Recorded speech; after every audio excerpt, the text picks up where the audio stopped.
Japan में एक फकीर था बोकोजू। वो लोगों को वृक्षों पर चढ़ने की कला सिखाता और वो ये कहता था कि वृक्षों पर चढ़ने की कला के साथ ही मैं जागने की कला भी सिखाता हूं। अब फकीर को वृक्षों पर चढ़ने की कला सिखाने से कोई प्रयोजन भी नहीं, लेकिन उस फकीर ने बड़ी समझ की बात खोजी थी कि जागना और वृक्ष पर चढ़ना एक साथ सिखाना आसान था। जापान का एक राजकुमार उस फकीर के पास वृक्ष पर चढ़ना सीखने गया।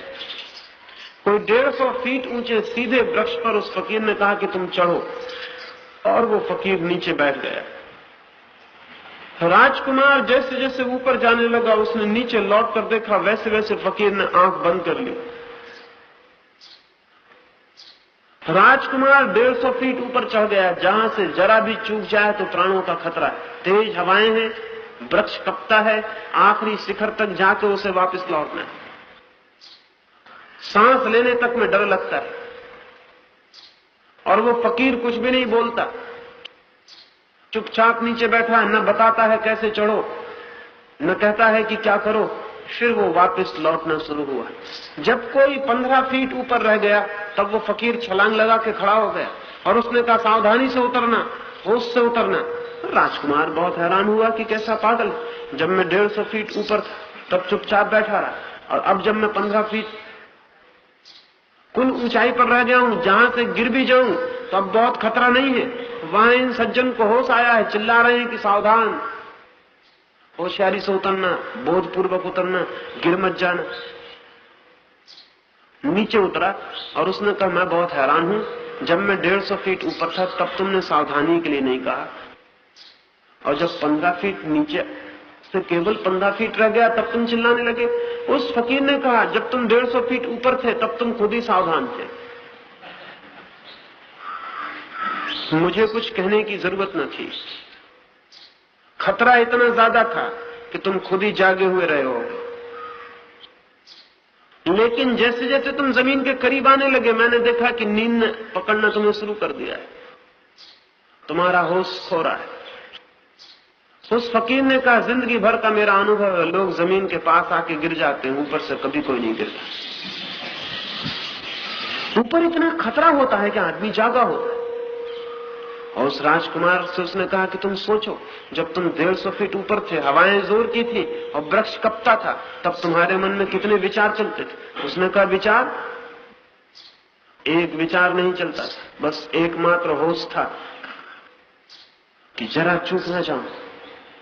मैं उस वक्त पूरी तरह जागा हुआ था। तो उस फकीर ने पूछा, उस जागन में तुम्हें कोई विचार नहीं थे? मन अशांत था, दुखी था, परेशान था, स्मृतियां आती थी, भविष्य की कल्पना आती थी? उसने कहा, कुछ भी नहीं आता, बस मैं था। 150 फीट की ऊंचाई थी, प्राण खतरे में, वहां कुछ भी ना अतीत था ना भविष्य था, बस वर्तमान था। वही क्षण था, और कपती हुई हवाएं थी और प्राण का खतरा था, और मैं था, और मैं पूरी तरह जागा हुआ था। उस फकीर ने कहा, तो तुम समझ लो, अगर इस तरह तुम 24 घंटे जागे रहने लगो तो तुम उसे जान लोगे जो आत्मा है।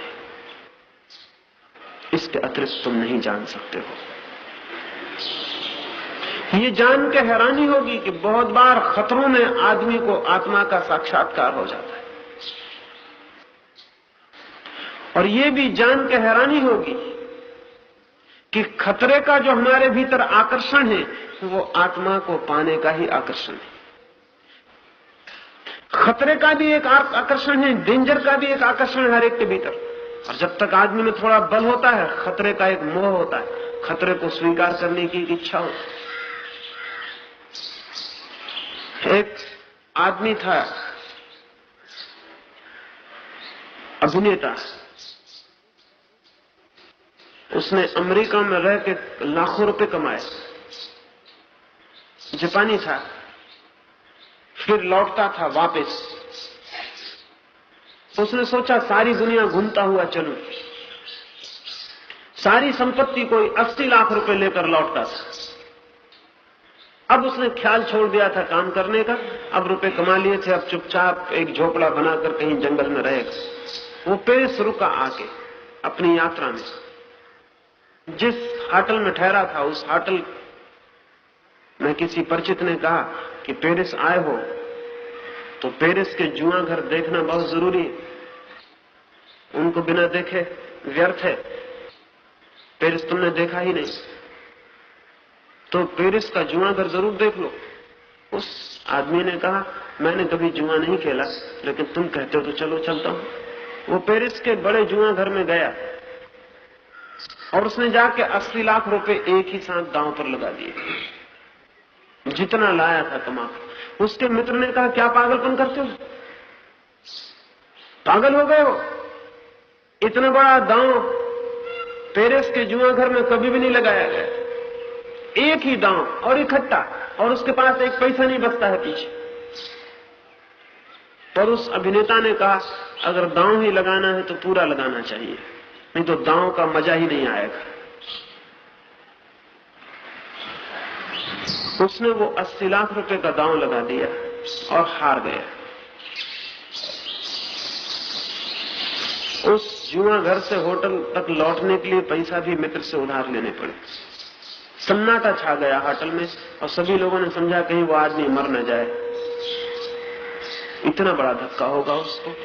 रात जाके वो अपने होटल में सो गया। संयोग की बात, किसी दूसरे जापानी ने उस रात आत्महत्या की पेरिस में। सुबह अखबारों ने खबर छाप दी कि फला फला अभिनेता ने आत्महत्या कर ली, क्योंकि पक्का ही हो गया कि वही होगा, दूसरा कौन होगा। सुबह जब वो उठा, उसने अखबार पढ़ा तो उसमें छपा है कि उसने आत्महत्या कर ली। वो बहुत हैरान हुआ।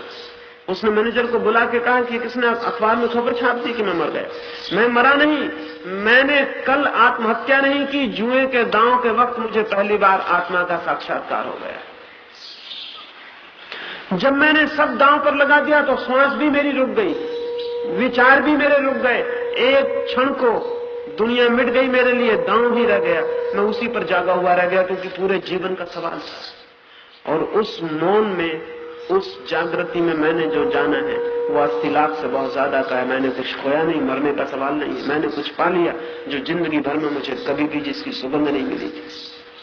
आप जान के हैरान होंगे कि जुए का मोह और मजा, खतरे का मोह और मजा भी मनुष्य की आत्मा को जानने की गहरी प्यास से ही पैदा होता है।